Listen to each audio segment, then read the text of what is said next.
You are looking at Julian's pronunciation guide, where we look at how to pronounce better some of the most mispronounced words in the world, like this other curious word. But how do you say what you're looking for today?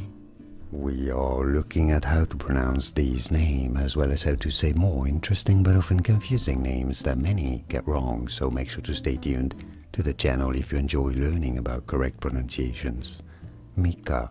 Mika is how you say it. It's easy, couldn't be easier. Mika. And now you know. Like and subscribe if you found this video useful.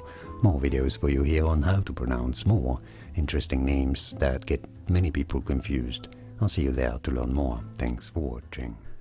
Here are more videos on how to pronounce more confusing words and names too many mispronounced. Like this video if you found it useful. I appreciate your support. I'll see you soon and thanks for watching.